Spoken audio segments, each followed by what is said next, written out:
A lack of self awareness can get in the way of our growth at work and in life. One of the common challenges of self awareness is that it can seem easier to live without constantly being aware of ourselves. Looking at how we interact, how we think, and why we think that way can sometimes cause some unpleasant emotions. For example, imagine that you disagree with a colleague on how a project should be done. While they are attempting to explain their side, you interrupt them with your ideas, and an argument follows. If you cultivate self awareness, you might realize something like, I have a tendency to interrupt, and I do this because I'm afraid that I won't be heard.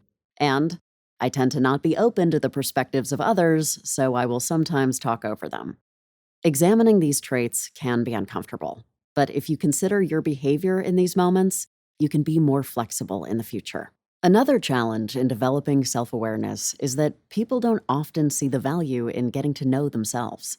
It can also be difficult to start new habits and break old ones, including when interacting with others. Consider this. Do you ever compare yourself to the people around you or seek out approval from others? When you compare yourself to others, this can cause negative feelings like decreased confidence or feeling inferior. Feeling like you're not good enough is known as imposter syndrome. It's important to remember that comparing yourself to someone else simply isn't fair. Others only allow you to see a small portion of their life, so you won't ever have the full picture. Plus, as you become more self aware, you'll begin to see that you have different strengths that can also be celebrated. Seeking approval from others will prevent you from achieving a healthy sense of self confidence. If you are constantly looking for others for acceptance, this might mean that you don't trust that you can be yourself and be appreciated as you are. This impacts your ability to make meaningful connections. If you can practice giving yourself approval and acceptance, you can feel more confident in your skills and abilities. This can help your performance at work and beyond. Here are some strategies that might help you avoid seeking approval from others. Consider what you are telling yourself. Just because you have a disagreement with someone, does that make you a bad person? Not likely. Think about the times when you had a disagreement with someone and still remained close with them.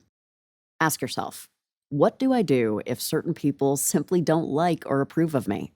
You can still do a great job at work, have meaningful relationships, and move forward whether you have the approval of someone or not. It can be an extra challenge for BIPOC and LGBTQ+ individuals to overcome comparison, imposter syndrome, or the need for approval.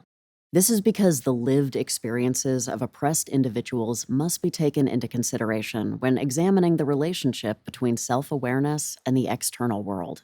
It can cause extra strain to not only doubt the self, but also to have had experiences of oppression. These hardships are not impossible to overcome, but it should be noted that for those who identify with these groups, it helps to have a support network to help build self-confidence and self-awareness. Belonging to a safe, supportive community is important. You've completed these lessons on understanding self-confidence. You've learned about self-confidence and self-awareness, as well as common challenges to self-confidence.